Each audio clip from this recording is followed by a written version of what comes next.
एक दूसरी दिक्कत की बात, हम तो फिर भी रेजिलिएंट थे। एक बार रुपया दिखाइएगा, एज वी स्पीक रुपया अपने नए रिकॉर्ड लोस पे इस समय कामकाज करता हुआ, ये देखिए 81.65 81.64 रिकॉर्ड लोज है, बिल्कुल उन्हीं लेवल्स पे रुपया इस समय खड़ा हुआ है। 82 की तरफ हम बढ़ते हुए नजर आ रहे हैं। काफी समय तक 80 के डिफेंड कर रहे थे लेवल्स को हम मोटा मोटी, चाहे वो आरबीआई इंटरवेंशन हो या फिर हमारी इकोनॉमी पे भरोसा। वो जो रुपया एकदम से कोलैप्स होना शुरू हुआ है, वो दिक्कत की बात। इस समय एशिया में one of the weakest currencies है ट्रेडिंग सेशन के लिहाज से रुपया। इस तरह से प्रेशर माउंट हो रहा है, इस तरह से रिस्क ऑफ हो रहा है, और रुपए की वो कमजोरी शायद बड़ा ट्रिगर बन रही है इक्विटीज में रिस्क ऑफ के लिए। तो हम लोग जो रेजिलिएंट थे, वो रेजिलियंस अब वैलिड नहीं लग रहा अब, क्योंकि ग्लोबली कंसर्न्स माउंट हो रहे हैं। और सिर्फ ये नहीं है कि ब्याज दरें बढ़ना, रिसेशन को लेकर डे ऑन डे नई नई अपडेट्स आना, जियोपॉलिटिकल कंसर्न्स बढ़ना, सब एक साथ हो रहा है, और ये दिक्कत की बात।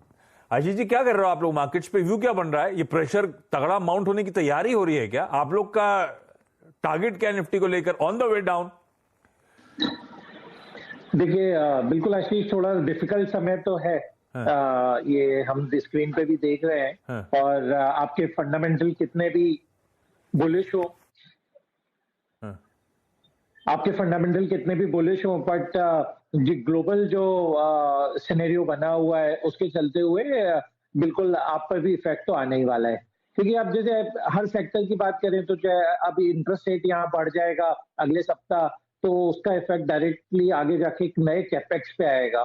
घर जो नए बिकने वाले हैं उन पे इफेक्ट आएगा, क्योंकि हाउसिंग लोन ही ऑलमोस्ट 9% तक पहुंच जाएगा धीरे धीरे करके। तो इसका जो कैस्केडिंग इफेक्ट है, क्योंकि एक जो इन्फ्लेशन है जब तक वो कंट्रोल नहीं होगा वर्ल्ड वाइड, तब तक इंटरेस्ट रेट साइकिल नीचे नहीं आएगा।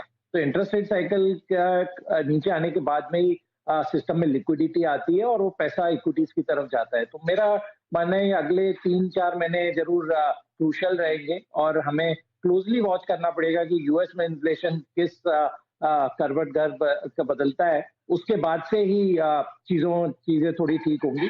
और डोमेस्टिक मार्केट पे भी मेरा मानना है कि जैसे थोड़ा इंटरेस्ट रेट बढ़ता है तो उसके भी काफी नेगेटिव इम्पैक्ट मैन्युफैक्चरिंग कंपनीज पे आएंगे। तो अभी हम जो अपने क्लाइंट्स को एडवाइस कर रहे हैं कि थोड़ा सा डिफेंसिव सेक्टर्स पे अपनी पोजीशन शिफ्ट करें। तो जो एफएमसीजी है, फार्मा है, या पेंट के स्टॉक है, वहां पर अभी बैट लेने की सलाह दी जाए। थोड़ा डिफेंसिव की तरफ मूव करने की सलाह।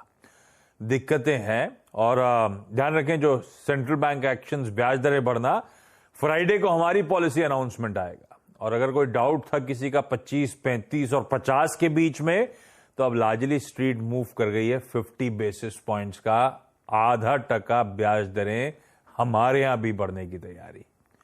तो ये सब इफेक्ट स्क्रीन्स पे प्ले आउट होता हुआ नजर आएगा। और ग्लोबल रिसेशन का डर देखिए, जब कच्चे तेल की सप्लाईज को लेकर तमाम इश्यूज, ईरान से माल नहीं आना, रशिया को लेकर पाबंदियां हैं, तब कच्चा तेल $85 के नीचे इस समय ब्रेंट, और 2% का दबाव। वीकेंड से लौट के आए थे, प्रेशर बढ़ता हुआ नजर आया था। कहां छोड़ा था हमने?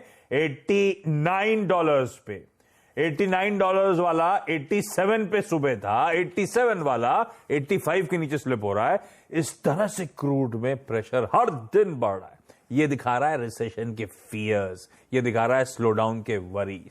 तो हर एसेट क्लास वही चीख चीख के कह रही है। ये सब दिक्कतें स्क्रीन पे, ठीक है।